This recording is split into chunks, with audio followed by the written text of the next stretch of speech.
Scrolling through those expensive retail sites, now we all know the pain of needing a fresh kit, but seeing those crazy high prices, well, there's a smarter way to support your team. Welcome to okjersey.com. The quality speaks for itself. Look at the detail on these designs, whether it's the latest from Manchester City or a classic City kit. You can get any jersey in every size you need, and yes, you can fully customise it with your name, your number, or your favourite legends details, from the Premier League present to EPL retro. If you're looking for it, it's here, and it's always for the best price. Ready to save big? Head to okjersey.com now and use code NAF at checkout. That's code NAF to score an extra 8% off your entire order. Cheers! What are your thoughts on the game and how it felt from start to finish? Well, the better team won. They have something we didn't have. Always we talk about the energy, but energy always we related about how we defend. That it was, some moments, some duels and some situations, but also with the ball. So we arrived, like I said, the first minutes, many times in the final third we dropped them, but no, the intention, to score, except I remember maybe last minute, Rainuri make a cross. We didn't have, they had something we didn't have. So I won 10 years, my 27 derby. I came many times here, and it's a time that will last. We were not at level that required to win this type of game. So, and we talk about that, but we had that energy 3 days ago or 4 days ago in Newcastle. Even the second half with them situations, even Sunderland and the 3 games we draw that we played really good. In many moments today no. Today were the better. And just accept it, and that's all. Good morning and welcome back to We Are the South Stand for the fallout from the shit show that was Saturday. And welcome to my 2 guests. I'm joined by Alan. How are you, mate? Yo, Alan. I'm all right, thank you. Yesterday, actually. I was just looking at a screenshot of the show yesterday, LB show, and you look really tanned. Well, I went for a walk after the derby because it was night-time Saturday night, and on Sunday, I went for a long walk in Hobart. I'm down in Tasmania at the moment, as you know, and it's nice and sunshiny here, and there's hardly any ozone. Okay. There's hardly any ozone layer in Tasmania, so any sort of sun, it tries to burn you. I'm not burnt, but I've got a bit of a colour, which is good. Yeah, I thought so. So you're the Tasmanian devil. Well, the week before, my mates were over from Manchester, 2 brothers, and it was 45 degrees. It was 45 degrees. So in Alan coming, Nitton saying Alan's come straight from a 2-hour sauna. Yeah, it was fucking hot the week before. 45 degrees it was in Melbourne. Just going to ask, are Tasmanian devils a real thing? Yes. Right, but they don't look like the cartoon character, or do they? No. They're small little fucking things, but you find them in remote areas. You hardly see them. Okay. And join us for the second time on the channel. We've got all the way from over in Belfast. We've got Andrew. How are you, mate? How's things? Things are good. Football's shit. Yeah. I don't think there's any sugarcoating of it. Not from my side. What about you? Oh, was it probably the worst weekend I can remember in ages? To be perfectly honest, I didn't even watch the end of the game. I just sort of... I didn't watch the last 5 minutes.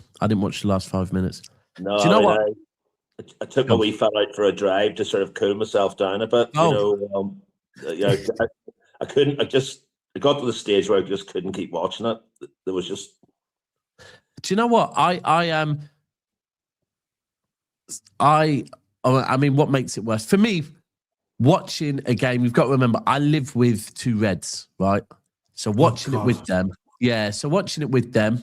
Do you know what? It wasn't great because they celebrate, yeah? Yeah. The one thing I would say is and some people sometimes, like when I speak to mates, they're like, does Cass really give it to you? We don't do that because ultimately, like, if we were to do that, there's going to be fights in the house, right? And we live with each other. It's kind of like you can't over the top celebrate. Like I always remember when we beat them in the FA Cup final to win the derby. Cass got up and went outside. It was a really fucking lovely day. Went out to his room. And after, like, I thought I'll leave him for half hour, left him for half hour, then went out there and said, look, mate, we've got to fucking just forget that now and have a barbecue and just get on with the fucking day. Otherwise, me and you are just going to not talk to each other for 2 days. And the same, they weren't celebrating too much, but they were celebrating, right? Yeah. When they fucking scored, they were both jumping up and fucking celebrating. That was hard. But roundabout, my daughter was also watching it with us. And roundabout the 85th minute, my daughter goes, Daddy? And I go, yeah. And she goes, I love you.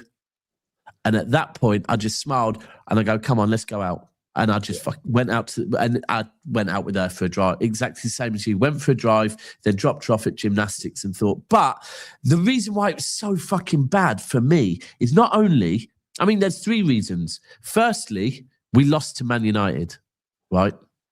And that is a reason enough to have a fucking bad weekend. Secondly, the performance, right? The performance was that bad. And thirdly, fucking Arsenal go a point, and we'll get onto that later. In fact, you know what? No, we're not going to get onto the fact that Arsenal drew a game because I kind of find it irrelevant for me. I think if we focus on that, we're ignoring. Yeah, we've got to forget about Arsenal for the time being. If you've got shit at home with your missus, going out to a nightclub and dancing is not what you should be doing, right? And at the moment, fuck dancing with Arsenal at the nightclub. We've got shit going on at home we need to speak about, right? And yeah, I've put it into title today. I am worried. I am a little bit worried. I'm worried about our mentality. I'm worrying that performance was not the performance of a team that is supposed to be in a title race, right? No. There was, you could sort of put it down to a lot of the players are sort of burnt out at the minute, whatever, but it's the derby. You find it from somewhere, you know. And after about 5 minutes, I thought, well, I sort of thought for the first 20 minutes, United would come at us, as they normally do. We wear them down, then eventually we take control of the game and sort of generally score 1 or 2. But it never looked like that was ever going to happen. They were the ones who were up for it. We weren't. And that's the one thing I really can't forgive. You know, it's one thing getting beaten, but there's a way to get beat. Yeah. You know, that's what worries me. Exactly that. It's a team, like, I understand to United fans, you still have a Champions League to play for. And of course, that is significant. So I'm not downplaying that because I remember where we were last season, right? In January last season. And actually, I was saying, look, fuck other competitions. We must get top 4. So I do understand from a United fan's point of view, they have still got something to play for. But I'm sorry, but as a football player, yeah, especially players, senior players, right? That only have X number of years ahead of them. Yeah. Winning a league should motivate you a damn sight more than getting Champions League football, right? And we just, it's like, this is the thing, there's a lot of things we could say on yesterday, and I've seen 1 or 2 people commenting on, I'll come on Daps, but that back 4 was basically our academy. But okay, that's fine. But what about the other players? Yeah, what about the senior players yesterday? Let's say on Max Eileen, like, we've had a great story with Max since he's arrived. It's been good. He's come back in, thrown in the deep end, formed a good relationship with Kuzanov, and he had a promising couple of games. But he's still a kid, right? Yeah. And he's still not used to the Premier League. And yeah, Alan, what I mean, sum it up for us really quickly in a typical Alan way, please. I mean, do you want me to give you I can give you a quick example of Alan's quick way of summing things up if you want. Have you the swear box, Andy? Fabio, shit. Not you, shit. Anyone you want to single out? Right. It won't be a quick one, But Okay. Then take it yeah. away, Alan. I grew up as a City fan in the 70s when we were decent, okay, and we were a decent side. Then came the troubles in the 80s and 90s, and we went through the shit. All right, and I used to get tons and tons of shit off United fans. Losing to United is sacrilege, right? It's a fucking no-no. And especially how we've done over the last 12 years, right? And how shit United are. And they are shit. And we got not just turned over, we got fucking annihilated. It should have been 5 or 6. Should have been. Yeah. Yep. Yeah. And that's being honest. It was fucking embarrassing. It was surface swearing, but it was fucking embarrassing. No, it was. I mean, there's no way we're going to talk about that performance. We can't be nicer. The players didn't turn up. United wanted it more than we did. They won every second ball, every third ball, every fourth ball. We're typical when you sack a manager and then bring another one in, whether it be a temporary one or not. United fans at any club are always on a bounce back, and they give us a fucking good idea, right? I want to know what happened to. I want to say this: we've got 2 kids playing centre half, right, at Old Trafford, which is not easy for them. Okay, so I'm not going to have a go at them. All right, Rico Lewis played right fullback. As soon as I saw he was playing right fullback, I thought, oh shit. Yeah, we're in trouble. Okay, and the back 4 was a very, very poor back 4. Okay, the rest of them, the midfield and up front, they're a bunch of lazy bastards. Haaland especially. I've never seen someone just stand there and not do anything. Right? Yeah, fact. And if he plays tomorrow night, well, I'd rather pay a kid up front than play him at the moment. I'll be honest with you. For me, anyone that's that lazy doesn't deserve to be in the team. And the rest of them, they were a disgrace to the badge, a disgrace to the fans, disgrace to themselves, and a disgrace to Pep. And the fans should let them know that. Yep. It was embarrassing. Yeah. Sorry, I just there's someone called Smith in the comments. Where is it? So I just need to address this quickly. Where is it? Where's it gone? Oh, people, please tell me you haven't. No, I haven't. I tried to warn you, Daps, that we aren't ready for this title season, but you did not listen to me. I hope you are happy now. Listen, mate, as I've just put in the comments, things aren't always about who is right and wrong, right? I give my opinion. If you watch this channel all the time, right? If we're shit, I talk on it.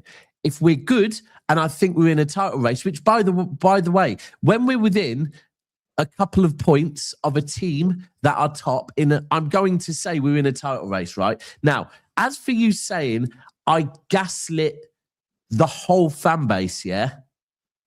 Respectfully, firstly, my channel's not that big. Secondly, and this is to if anyone here watching it has changed their opinions and started to get excited because something Jordan from Bedford has told you, yeah, then get a mind of your own, right?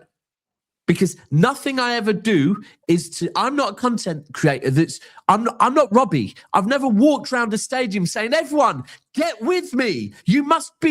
We must all be pulling in the same direction. No, I've never done that, right? I like the fact, right, as an example, Nitin Patel. A lot of people in here don't like Nitin's opinions. If Nitin ever gets blocked, I unblock him. Why? Because we're all entitled to our own opinions, yeah? There's people, Patrick comes on here all the time. He wants Pep out, right? But he's entitled to his opinion. So please, anyone that thinks, yeah, that they must be on the same page as me, please don't do that. Always have your own opinion. So to say you got gaslighted by me, bro, Don't ever be gaslit by anyone. Just go and maybe what I'm being is gaslit by you. So maybe you're the rage baiter, but I'm never asking anyone to just believe what I say or get on the same wavelength as me. Disagree with me. Disagree with me. But we're talking about this performance this weekend. Now, I think, and I know there's a lot of people that are pinning it on Pep. I think it's very fair to say some of the blame needs to go. And that's where I think two things can be true, right? Pep definitely got it wrong at the weekend, but the players that were on the pitch also let Pep down. And I think it's massive. It's a bit of both. It's a bit of both for me. I'll tell you one thing as well. I'm not going to have a go, or anyone should have a go at the kids that played centre halves at the weekend. Yep. At the end of the day, Kushinoff and Elaine are kids. All right. Playing Old Trafford's not easy. All right. Under that much pressure, facts, especially on that day. Yeah. On Derby Day, it's different for them on Derby Day. I would say this: Rico, who's not a fullback, and he isn't a fullback, he's a midfield player, has struggled previously at fullback, and all United did was hit down long balls down the channels. On both sides. Yeah, both sides. Yeah. We got crucified. We got crucified all the way through the game. Now, I'm not going to have a go. Can I just one thing? Are you going to keep speaking on Rico though? No. All right, carry on. I want to keep. Let's address Rico afterwards, though. Yeah, fine.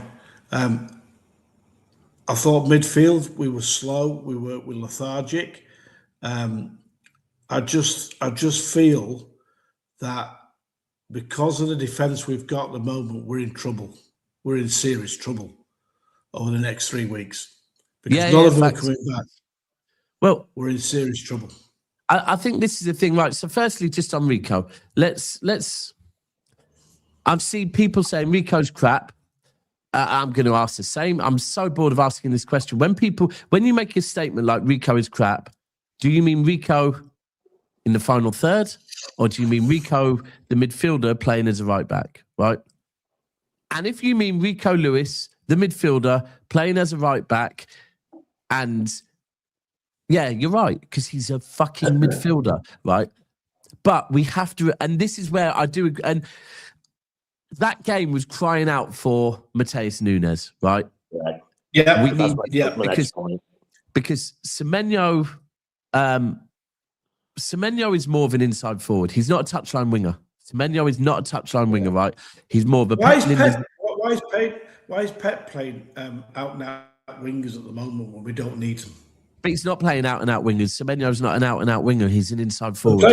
So Semenyo and Doku played at weekend as line wingers, right? Right. Okay, Alan. Hold on. So there's a simple answer for that. Because Semenyo is not a touchline winger. Cherki is not a touchline winger, right? Neither of them are touchline wingers, right? Savio is injured, yeah? And Nunes was unable to play, right? Therefore... He injured? Well, he's got the flu. Carrying a knock or something, or... Because he could have started. I mean, there's... No. So Pep said he's got the flu.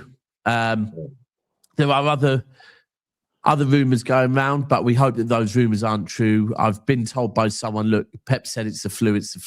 So as far as it's the flu, right?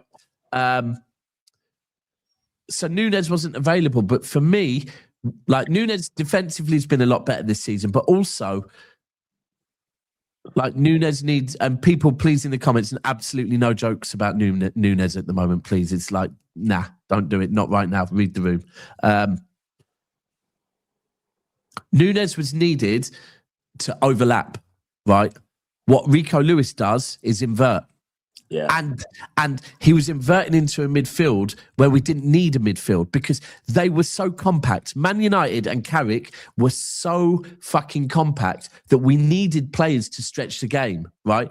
Semenyo likes to come inside because he's an inside forward. And I'll be honest with you, I don't really get what the deal was with Doku. It's like Doku had Doku had a really bad game. Really, really bad game. He wasn't trying to take players on. It was awful.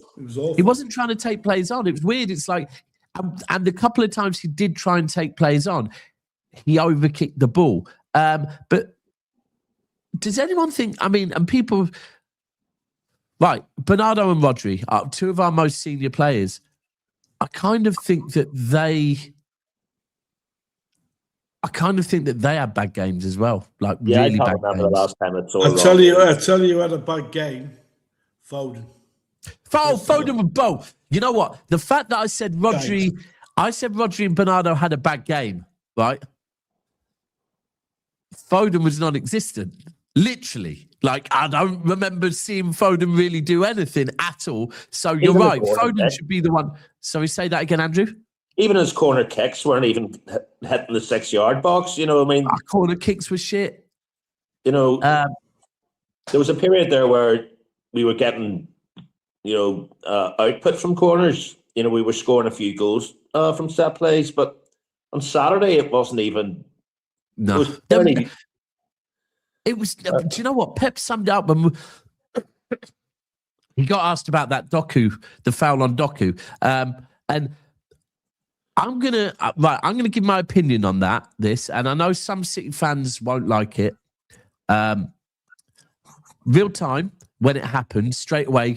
That was only about 5 minutes in, right? And straight away, me and Cass were arguing big time because Cass was like, "How is that a foul?"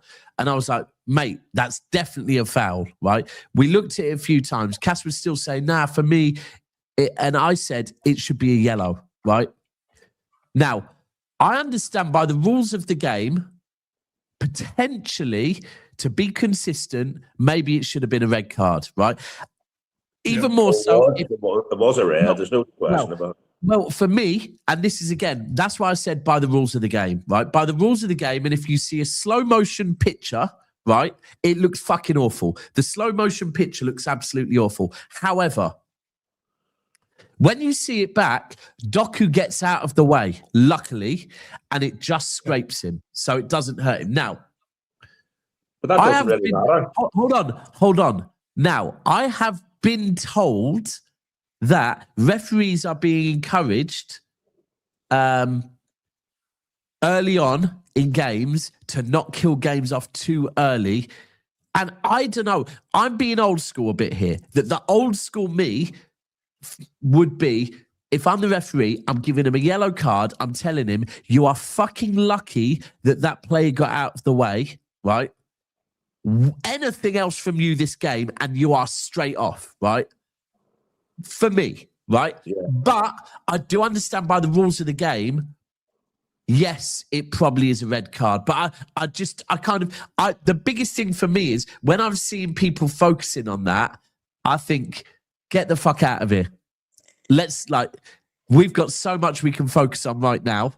And that is not it. And I think Pep was right when Pep got asked about it. He said, even if United went down to 10 players, I still don't think we would have won that game with how they played compared to how we played. Yeah. And I get what he's saying. We just did not, and it was from minute one, right? The ball being played out for throw-ins and. But mate, we've played our last 4 Premier League games and we've not won one. Against pretty poor opposition, to be honest.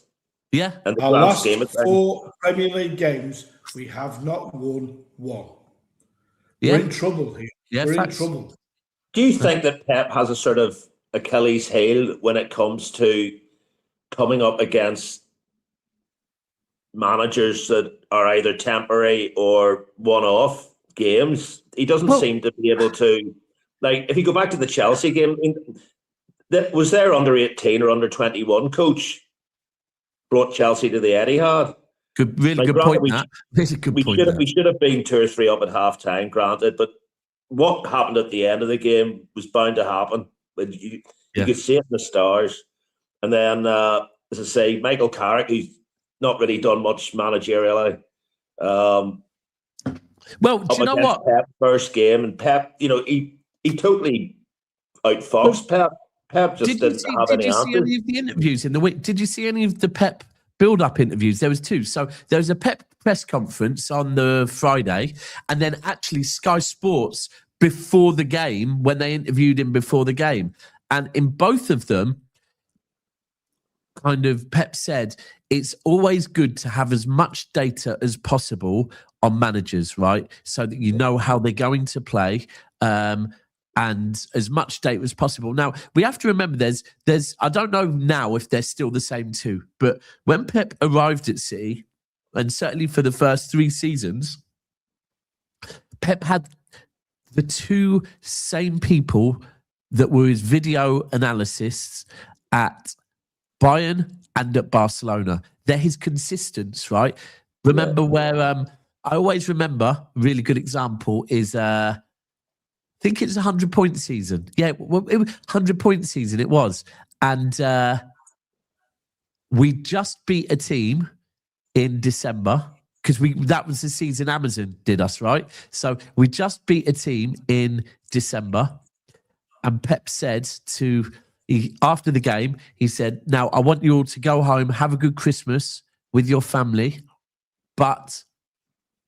This team at Selhurst, this team that play at Selhurst Park, and people might remember the camera went on Bernardo Silva's face and he looked like he had no fucking clue what Pep was going on about, right? And Pep goes, my video analysis have been telling me all season, this is a game that is going to give us trouble, right? Now, at that point, I don't know if we were unbeaten or if we hadn't lost a game.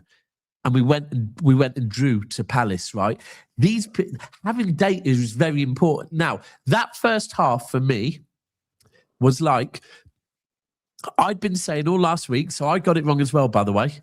But that first half performance looked like a team that was set out and was really encouraging Man United to wildly press us like they usually do. Usually they come flying out the traps and are charging at the goalkeeper, charging at every single player.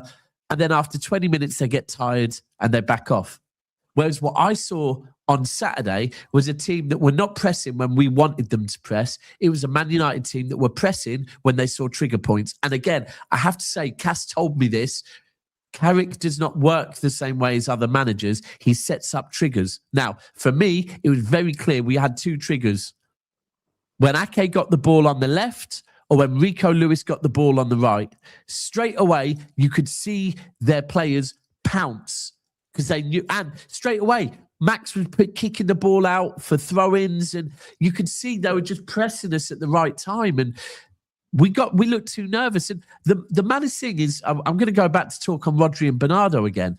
I'd been saying, and honestly, this wasn't me just saying it, because nothing I say is just for a reaction. I'm saying it because I think it. And all last week, and the more I got into the week, I thought, if we play Rodri and Bernardo Silva in front of that defence, we're going to be fine, right?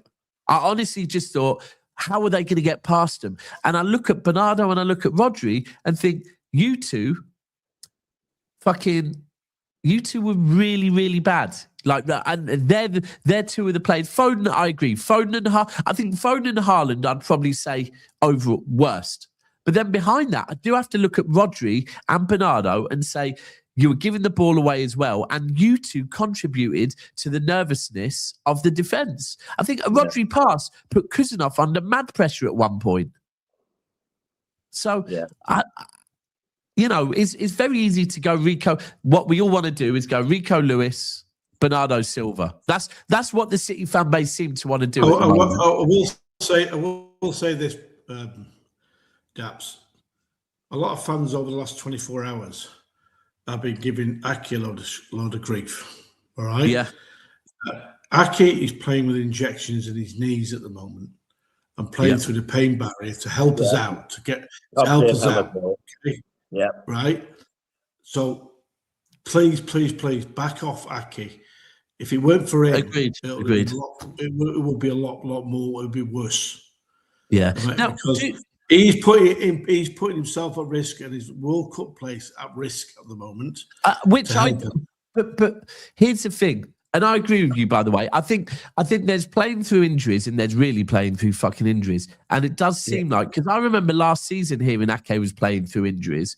We move on to this season, same thing. So was Akanji as well. Yeah. But if I look at, and again, hindsight is a beautiful thing, and what we say right now, it's easy for us to say now the game's over, right? But Pep had limited data going into that game. For me personally, Pep did not react quick enough. And ultimately, by the time that we did react, I think we were, because nervousness is a thing. Like, it's a bit like Bayer Leverkusen. Remember the Bayer Leverkusen game? It's like, by the time we reacted, we were 2-0 down, right? Sometimes you have to start well. Starting well is everything. And if you don't start well, after 25 minutes, why are things not being changed already? With the Ake thing, and again, I'm going to say this, hindsight is a beautiful thing, but there are other things we could have played, right? We could have played Ait-Nouri on the left, right? Yeah. We could have played Kuzanov on the right, and we could have played Ake and Max as a centre-back partnership. You could have... No, I don't think you drop Rodri in for me. I think you stick with Rodri. But hindsight's a beautiful thing. But I think now where we are is we've got a game tomorrow against Bodo. How is it? Bodo Glimt? It is, isn't it? Yeah. Is that how you say it? Bodo Glimt, yeah. We've got a game against Stephen. That lot have just arrived there now. My God, that looked like one hell of a travel. A boat's even involved, for God's sake. I'm going to ask you a question, both of you. What are we going to do at the back tomorrow? Exactly. Alan, you took the words right out of my mouth. What are we going to do at the back? Because Guehi has completed his medical, but he hasn't been announced yet. Can't play. And he's cup tied. And he's cup tied. Yeah. So you're right. He needs to be registered. He needs to be registered at the beginning of the week. Yeah, but we can't play Semenyo or anyone until the knockout stages. Yeah. So what do we do? Perfect question, Alan. Sorry, before you answer it, people, what you need to do is go and smash the like button, because the likes are... Yeah, smash the likes. The likes are a bit too low for now. So please, let's get those likes up and over 100, please, people. Andrew, what would you do? Tell me. Well, depending on Núñez automatically comes straight back in. Depending on how... I'm praying he does, but we don't know if that does happen. And for people that say if you've got the flu on a Saturday, you should be fine by Tuesday, I totally disagree. Yeah. Bullshit. Not that level. Yeah. But bro, not if anyone's had the flu, right. I'm telling you now, you don't, like, you might be a little, in fact, to be honest, if you have bad flu on Friday, it might actually be at its worst on Tuesday. Yeah. Yeah. So I don't think, so someone's already said Núñez hasn't travelled. Yeah. So Núñez hasn't travelled. So, I mean, are the team already in, Bodo? No, they're flying out early today. They've decided to fly out a little bit earlier than usual. What they're doing is they're flying out and they're training this evening on the AstroTurf pitch, which I don't know how great that is for a tired team either. No. So this is why I'm worried about playing Ake.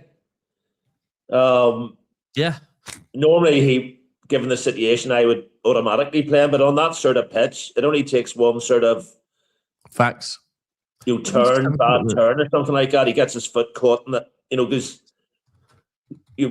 back here in Northern Ireland, there's a few grounds have the AstroTurf that they play on, and there's always an injury. Everyone's getting injured playing on it in the league over here, they're just part timers. But I mean, I would really worry about playing Ake in that pitch. Okay, so I think we have to go with the two kids, in the centre. I don't really blame them for Saturday, because they got absolutely no help whatsoever from Rodri, Foden, Cherky, whatever. They were just caught in the headlights. They've got no help Agreed. whatsoever. Right. So, sorry, I've just had a quick look. I'm just checking. Yeah, right. Okay. So, official Manchester City. This is the official Manchester City travelling squad. So, Donnarumma, Trafford, Bettinelli, Lewis, Noble, Max, Kuzanov, Ake, Buffini, Aït-Nouri, O'Reilly, Rodri, Gray, Reinders, Foden, Cherki, Mukasa, Marmoush will be there, Haaland, Doku, and Samba. So Max can't play. Yeah, Max can play. I just No. said Max. Oh, can he? I didn't think he could. Yeah, he can because he hasn't played in the Champions League, has he? He's But underage. was he registered in the squad? No, his age is probably down to his age, right? I would imagine. I thought that when City put their 25 players or whatever it is into UEFA at the start of the tournament, that's the his academy. No, it's just his academy. If you're academy, you don't need to be registered. Do you know what I would do? Oh, sorry. Could I just, Alan, just quickly on that Noble? He's he can play centre back. He's a centre back. So, lad from our academy. The fact that he's now being called up. So Noble's a centre back, and Buffini can play on. I think Buffini plays on. Is he is he left sided? Let me have a quick. Pretty certain Buffini, but I think Buffini can play centre back or left side. Yes, he's a centre back who can play left side. So we've got three academy players. We've got three academy centre backs. People. Let me throw this one at you. As a one-off, would you put Rodri at centre back? Nope. No. We haven't got anyone else. He has done it before. Yeah, but we haven't got anyone to play CDM. True. Nico's. Yeah. If Nico was fit, I would have said yes. Yeah. Hold on. Did Nico not travel? Was he not in the list? No. No, he wasn't. You're right. Nico's not in the list. Yeah. So Gonzalez didn't travel. There are options there at the same time. You could play Nico O'Reilly in the middle of the park. Yeah. Yep. So you could play Rodri as a centre back and O'Reilly. I think at the start of the game, I would go Aït-Nouri. Yeah. Ake. Max. And I'd play Koshinov on the right fullback. I hear it. Bo, I hear it fully. Yeah. I hear it. Ake's got to play, mate. I would agree with that. Only depends on that. Did you say Nunes didn't travel?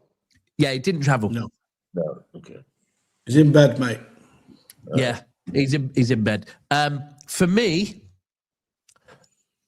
if I'm actually thinking long term as well, I actually do. Yeah, someone's just put Gonzalez is the most important player for this team in the coming weeks. If he stays fit, team will pick form back up, and I don't disagree with that comment at all. I think what's wrong with him? He got a knock against Brighton.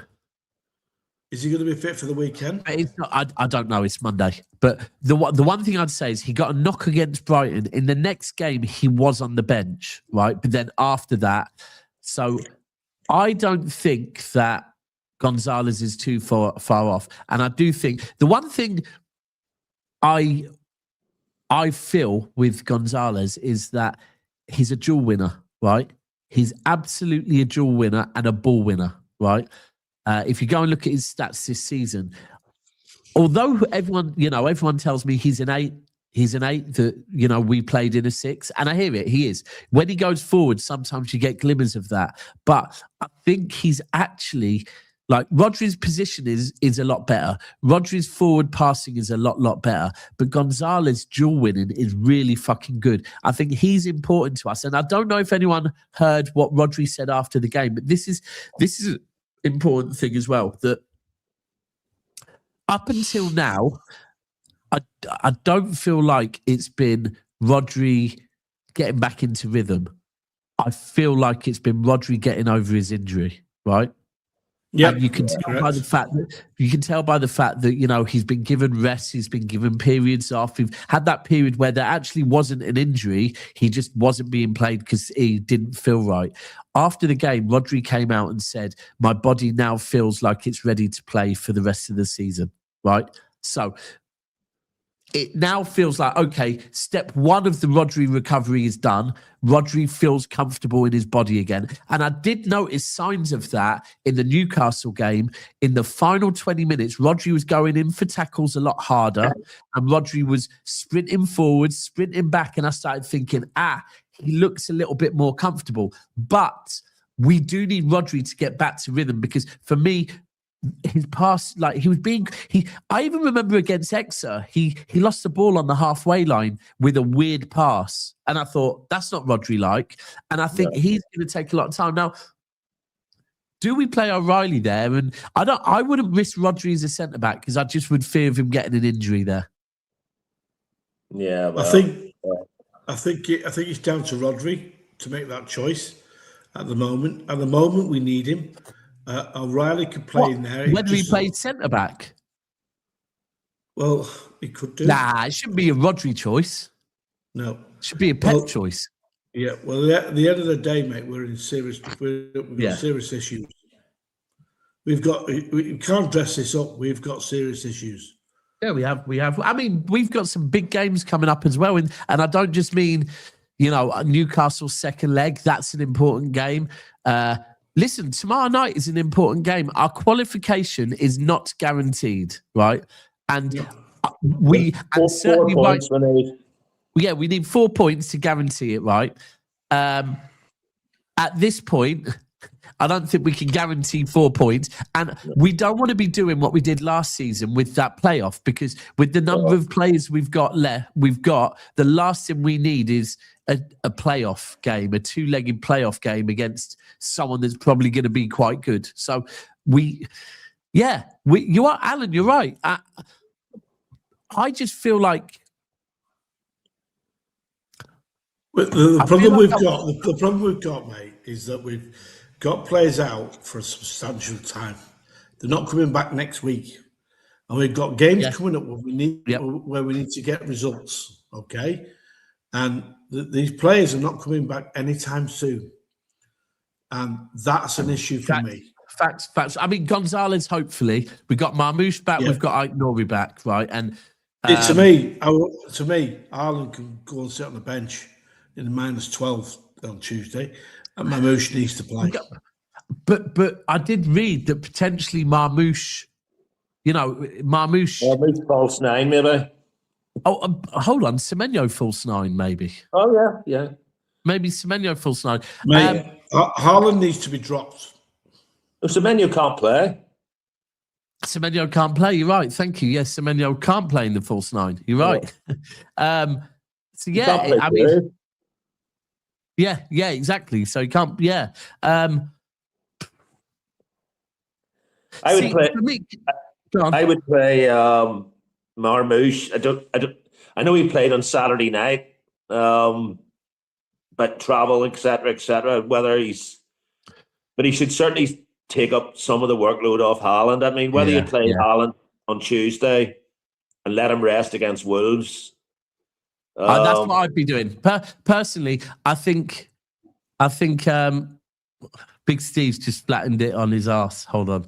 I need to have a look for this. For me personally, I would probably play Haaland in this game, right?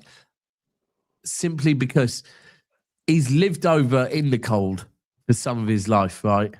Now, Marmoush has just spent 4 weeks in Africa, right? Yeah. The acclimatization, I would imagine, from going from Africa to fucking Bodo Glimt, he's going to hit him when he gets off that plane. Let's just put it that way. He's going to be fucking freezing. But I can't lie. This game against Bodo, we're going to see quite a few academy players. That's what's worrying, man. Let's have it right. Can I ask you a question? The pair of you. If Go we on. just drew this game, what would you think? I think we're scraping it through. We've got Galatasaray at home, which you When? would like to. When? 2 weeks 2 time, weeks. right? 2 weeks. And we're not going to have. And we're not guaranteed we're going to have our players back in 2 weeks. Agreed. But you would still like to think that we I'd can like to beat think Diaz will be Galatasaray. back in 2 weeks. Nah, Diaz is still about 4 weeks away, I think. Was I? Yeah, it was 6 weeks, I got told, We're and in that shit was street. weeks ago. We are in shit street, mate. Alan, explain that. Stop just saying we're in shit street. Do you think with this team we've got now we can't beat Galatasaray then? No, well, I don't think we can beat with our defence. Well, we just have to. We basically just have to go for it. Hold we have on. to like 4 teams. Hold on. Alan, I hear you, and I wouldn't disagree that I'm worried, but just a quick reminder, this defence kept clean sheet against Newcastle and conceded 1 goal against Exeter. So Fine. Well, we'll say this. Can Guehi play against Galatasaray? no. Well, we're In fucked. So No. you think we're going out of the Champions League? Yeah. Oh, no, I wouldn't say that. Do you mean the top 8? Yeah. Yeah. No, We're playing an extra round. Yeah, not fully out. We'll go into the. Yeah. I think we can get 4 points. Yeah. Ideally, you win tomorrow night, and that leaves you only mathematically needing a draw against the Turks. But let's have it right. This Bodo Glimt team are quick.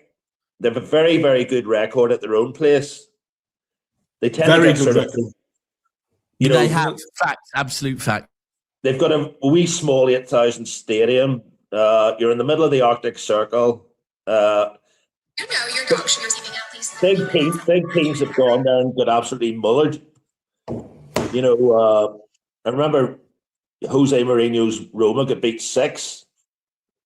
Celtic got beat 6. Well, everyone beats them in Europe, but you know, there's other big teams have gone there and got beaten. So this is by no means a gimme, and especially given the pitch. And if you offered me a point now, I'd probably take it. Yeah. Grudgingly. I think if we play well, we can win. But as Alan says, at the back, we are vulnerable. And it will need another Donnarumma performance. Yeah. Actually, let's just talk on that real quick. The people that can hold their head high from that derby performance. Donnarumma, one of his best performances for me. Man of the match. Yeah. City's man of the match. Probably not man of the match, but yeah, couple of great saves. Sweeper keeper, absolutely phenomenal in that first half. Yeah. For me, Donnarumma can hold his head high. I think that Kuzanov can hold his head high. I think Kuzanov did And I think all he that's can. about it. Yeah, I think when Cherky came on, I think Cherky looked a damn sight better than Foden. But I don't know. That it wasn't work. Like ultimately, I don't feel the movement ahead of him was working. And I also do think United, and this is really fucking difficult. Apparently, because were you saying Donnarumma was actually man of the match? He was. I think he was. Yeah. He got But he voted was. man of the match.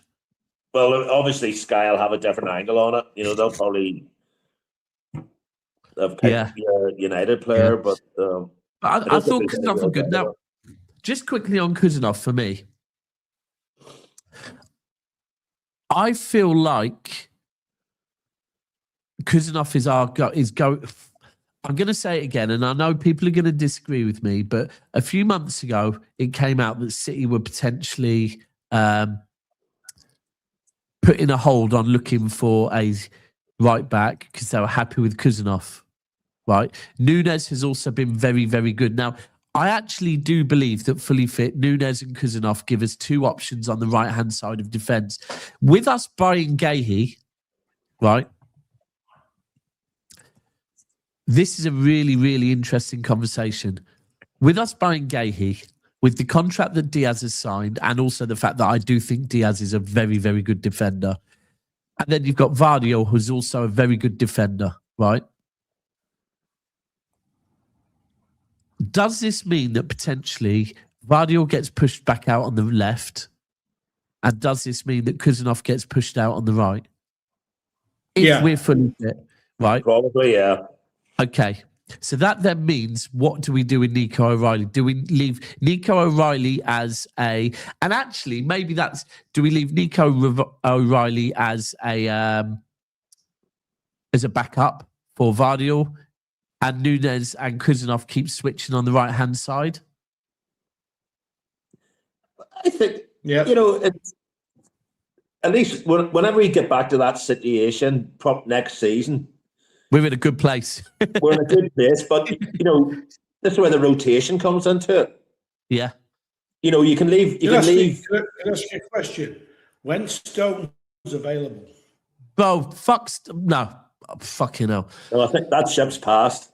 Bro, we can't rely on Stones no more. Do you know what? What I hope from Stones, is that we get a nice little run of games to remember Stones and say our goodbyes to Stones, right? Yeah. But fucking hell, bro. Can you tell me when is he available? No, because this is my exact frustration, bro. He's the one person that even when Pep is asked, he says, I don't know, right? I don't even know what fucking injury he's got at this point. And it's so frustrating because we all know how good Stones is. But, bro, we can't, even if Stones comes back, how long for, man? Like, Stones will come in and he'll be, at this point... We just have to get used to life without, I don't know. Do you know what? It's a sad way to go out with John Stones. Yeah. That's the thing, because he's been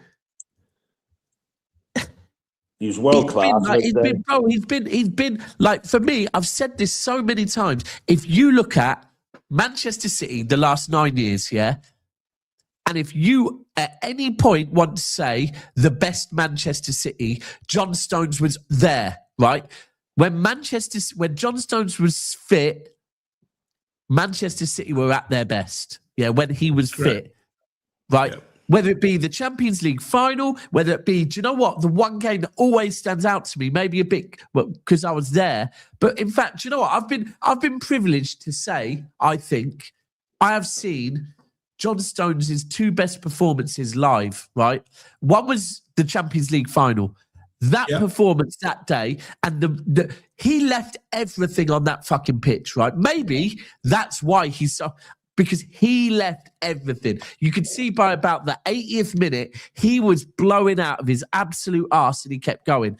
The other game for me that I'll always remember John Stones for was the battle in Madrid, the Atletico Madrid game away from home, right? Yeah. The guy was fucking a warrior. And he's been quality, but he's not like... Bro, I don't know if we will. The sad thing is, I can honestly say, I don't know if we'll see John Stones again this season. I don't think so. I mean, and then we won't see him again. We won't. So I don't know what my last memory of John Stones is. If there's nothing riding on the last couple of games of the season and the league's done or whatever, he might make a guest appearance sort of at home to Aston Villa or something like that, But I would hate, he deserves to go out in front of the crowd, I would hate to think that he won't play, but at the minute you can't. I mean, the fact that Pep is saying, I don't know when he's back available, tells us we don't know when he's back available. Do you know what? Yeah, this is the saddest thing. And it's sad that this will be a memory of John Stones, but it has been over the last 2 years. England play in March, right? Oh, yeah. I know where you're going. And he won't just play one game. Guess what? He'll fucking feature in both of them. One of them will be a friendly probably as well, and he'll feature in both of them. And that's partly on Pep, and that's partly on John. that's partly on the England setup as well. The fact that they can't see this player never plays 2 games in a row, but then they play him 2 games in 3 days is just beyond me. Absolutely beyond me. But yeah, I think tomorrow night we probably have to play Ake again, right? Don't really have a choice. Which really worries me. Yeah. No, I don't doubt Ake's abilities, but as Alan said before, he's playing with pain-killing injections in his knee on an AstroTurf pitch, and we just know what way that's going to finish. You know, he has to play at the moment, mate. He has to. Yeah, I know he does, but I can see something happening tomorrow where. AstroTurfs aren't nice pitches to play on with. They're not nice pitches. And he'll be up against. I can't really tell you any names of Bodo players, but I mean, what I do know is that up front they're very, very quick. Yeah, they're very, very quick. And if he gets turned inside out, we know it's coming. Yeah, I hear it. I do hear it. And just to recap to people, so I don't know did any of you lot see something about Marc Guehi's plane landing? Yeah, he passed his medical yesterday. Yeah, but his plane landing that to come in again. Yeah. Come in again. Do you know what? I in the summer I went to Mykonos last summer, right? For anyone that doesn't know, Mykonos is known as a windy island, right? It's a very windy island indeed. And on the landing, right, we came in and it's weird. I was drunk, but my mate goes to me, "Don't you feel like we're coming in all of a sudden like this?" And I didn't really get it, but the reason is that's how you have to do that runway. You kind of can't slowly do it, because if you slowly do it, you have to all of a sudden just go boom and land. We bounced and the pilot took back off, right? As in hit the runway, and then basically the wind was so strong, it was blowing the plane, basically. So we took back off. It's happened to me. It's happened to me twice at Hobart Airport. But no, this was the next thing, right? Then over the top, the guy said, we went back round, because we were all sat there thinking, what the hell's going on? All looking a little bit nervous, yeah? The guy went back round, pilot, and then all of a sudden, we started picking up high. And then over it says, we went back round, but they've informed us we missed our slot, and now we've got to wait 40 minutes to land again. We don't have enough fuel on the plane, so we're going to try and make. Fuck. So we're going to try and make it to Athens, right? And do you know what it was? It's the fact he said try and make it to Athens. I'm like, what the fuck do you mean try and make it to Athens? Right? Anyway, we made it to Athens. We landed, and then he came on the speaker again and said, right, what we're going to do here, we're going to refuel, and then we're going to take back off, and I'm going to go and give it another go. And at that point, I lost my shit. I was like, because there's people getting up going, let me off this plane. The fact that he said, give it another go is like, no. As a pilot, you don't. Did you sober up pretty quickly? I did, yeah. Well, it also meant that, we were, by this point, we thought we'd be round the pool fucking carrying on drinking, and we're thinking, fucking hell, our first night in Mykonos is going to... But luckily, he did the second landing. It was bumpy, but he was fine. But yeah, so Marc Guehi did land at second attempt, and he's passed... Has he signed yet? It was a Sunday. They won't want to release it. You know how what City want to do. Medical. They'll do. That's done. They'll do all the video stuff today, and then that'll be out tomorrow morning, probably. I mean, the one thing I would say, from Alan, from being around from spending my time being around the City videography lot when I've been with Steve on a few occasions, there's less than them than you think, right? And they probably are having to do that and edit that while also getting on a plane to Bodo Glimt to fly out and get all the stuff of the. So I don't know how they're managing to do both of them. The videography team are probably going to have to be in two places at the same time. But I reckon we're going to get an announcement on it today. I can't see any reason not to, right? He can't travel, so he won't be there. They'll be getting everything out today at some point. I would imagine the videography team would probably have to land, go to their rooms, fire up their laptops, edit shitloads of stuff, and get it out today. So unless they did it yesterday. Yeah, potentially they could have got. Yeah, he could have done it yesterday. What time did his plane land yesterday? Then roughly, did you know? It's pretty early in the morning, I think, from what I saw. Yeah, so it might have been done yesterday. Yeah, might have been done yesterday. Yeah. Do you know what? I can't lie. If it was, I guess he's got a lot of stuff to sort out, like moving and all that type of stuff. But you know what? On 300 grand a week, I'd pay someone to do all that shit for me, right? Apparently, he's on 200 grand a week, but it was a misprint in the mail that's caused the problem with 300 grand. So 200. Let's just quickly talk about. There we go. Hold tight, Jay. Jay's saying Guehi spent most of yesterday at the medical centre.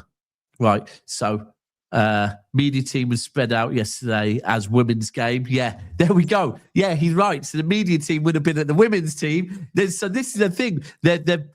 And like I said, I've been round them before, and like, say even on a European away, or even like the FA Cup day down the day before when we did some filming down in London, when we're going out for food tonight, if you lot want to come out for food with us, they're like, we can't, we got to go back to the hotel room and do some editing. And the women's team was in Bournemouth, weren't they?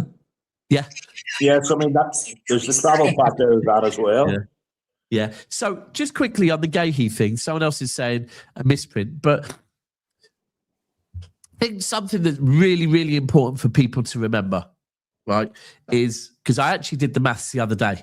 So the rumours were that Marc Guehi wanted a 20 million signing on fee in the summer. That's what apparently Liverpool and Arsenal had said. If you go on a free, we will give you 20 million signing on fee, right? Yeah. Now, 20 million split across... 20 million split across a 5-year contract is 76,000 a week, right? Yeah. So we have got a player that, let's be honest, Guehi, if he was contracted to Crystal Palace, Guehi is a player worth, in this market, as an English defender, he's probably worth 60 to 70 million, right? Yep. So we've got a player for 20 million. And then instead of giving him the 20 million signing on fee, we've split that 20 million across 5 years. Now, 76,000 a week significantly increases a player's wage, right? As an example, if he's on 125 grand a week, plus that 76, that's 200,000. So what we've actually done is we've paid the 20 million signing on fee across 5 years. And I think people do need to remember that. It's the fact 20 million, which Arsenal and Liverpool had both agreed they would give him in the summer, right?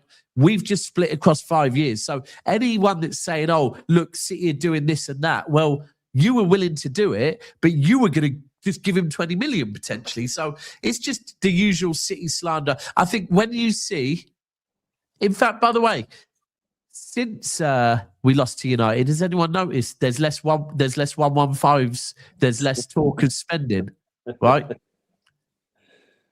There's always a player. That's the thing. We get back to winning, it'll be back to 115. But so I guess Alan, are you predicting a loss tomorrow night? I think it's a mere draw. Okay, I tend to agree, but I think if we can get the first goal in the game, I think that'll help greatly. If we have to come from behind, I think it's going to be a long night. I really do. I agree. We're not so good at that at the moment, are we? I'm not very confident because of our defence at the moment. Yeah.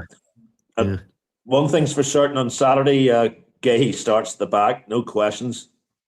Absolutely. Yeah. Wolves at home is the perfect game for him. You know, although Wolves are on a bit of a climb at the minute, you know, they're still going down. But I mean, I watched them against Newcastle yesterday just to get a bit of an idea, and they looked a lot more solid than they did earlier on in the season. You know, you'd still fancy it, obviously, but I don't think it's going to be a 5 or 6 job. I think it's probably going to be like a 2-0 or something, you know. Do you know what? Yeah. Wolves are like a team that have been getting bullied all season and have started to learn to punch back a little bit. Yeah, but it's too late. Yeah, that young lad Mane looks good for him. But yeah, I mean, look, there's no way we should. I know our defense looks, but you know what? All of a sudden, Núñez comes back. Kuznov and Guehi is a centre-back partnership, and O'Reilly on the left-hand side. Rodri starts getting... All right, Nori. Yeah. Do you know what? Yeah. So we've got Nori. Yeah. I would give O'Reilly a bit of a break. I would. Haaland needs a break too. He's absolutely done. Yeah. I expect against Wolves to see... do you know what? I personally think against Wolves, we may well see a Semenyo, Doku, Marmoush front three. I think so. Right. And I'm just gonna take people back to a period last season when Haaland wasn't playing and we played a Doku, Savio and Marmoush front three, and it worked, right? Worked 6 games. So I expect but you look at that back four and Guehi, Kuznov, Núñez, O'Reilly or Aït-Nouri, and it looks better. It looks a lot, you know, things start looking up. And like I said, Rodri is now confirmed. He's fit to play every game. We start to hopefully now see Rodri start getting some momentum and some rhythm and, you know, things can... One thing with football at the moment, right, is the game more than ever has become, what have you done for me lately, right? As an example, and I had to ask Cass this yesterday, Cass, who I live with, Man United fan, right? And he's going on about Manchester is red. He's going on about, you know what, if we beat Arsenal, we're going to win the league. And my response to him was, sorry, I'm just going to grab something. We all know what's going to happen on Sunday. My response was, okay, does that mean we can get rid of this now then? Right? Does that mean does that mean that this can do that, right? This can go, and now, everything's hunky-dory because you've won 1 game, right? Yeah. What have you done for me lately? And that is football nowadays, that everything is your last game, right? Now, when we went into that derby, there was a reason why I thought we were going to win 3 or 4-0. We just beat Newcastle away from home 2-0, right? Newcastle, a ground that is very difficult to go to. We just beat Exeter 10-1. The vibe seemed good. So, for me... Newcastle away should be a harder game than United away. Yeah. Really good point, this one. Haaland has commercial value tomorrow. I think he will get minutes tomorrow and rest Wolves. I agree. Not just I think the commercial value thing's a really good point, but I also think probably as far as acclimatization, it's going to be a lot easier for Haaland to get used to playing in certain conditions than it is some of our other players. Although, you know, he did get brought up in England for some of his time. So, being the nerd I am, I Google weathered Bodo for the next few days, and there's been these stories about it being -20 and all this. They reckon it's only going to be at kick-off time -3, which was probably the same temperature as the Chelsea game the other week. You know, so I don't know if it's the weather's going to be as bad as what... Well, I mean, if you check Big Steve's story, the weather's pretty bad. All right, okay. The weather's really bad. He's out in his T-shirt, is he? Nah, yeah. Do you know what? I wouldn't be surprised if you see Eddie in his shorts, to be fair. And I'll tell you what, I'm going to show you this quickly. So Steve's gone with Eddie and Brett, right? It's on Big Steve's story. Eddie, guarantee you will be in shorts probably. And this was Brett last night in Oslo. Hold on. I mean, there's the weather as an example, just quickly. Hold on. Right, so this is Brett in Oslo. Where is he?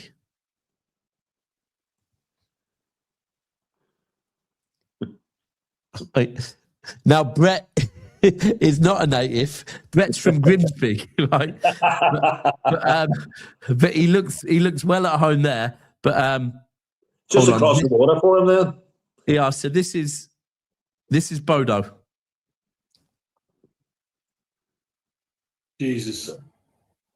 Hold on. This is the floor in Bodo. Oh, God. And there you go. Bit of snow. Snow bigger than my fucking house. Too much for Bodo. But yeah, right, people, we're going to wrap it up here. Yeah, we've all seen the squad, Jay. Appreciate it. I will be back over on Never a Foul at 2 p.m. today. Hope everyone has a good rest of the day. And what can I leave you with? Cheer us up. How can I cheer you up? How can I cheer you up? Steve, you're not happy with the service?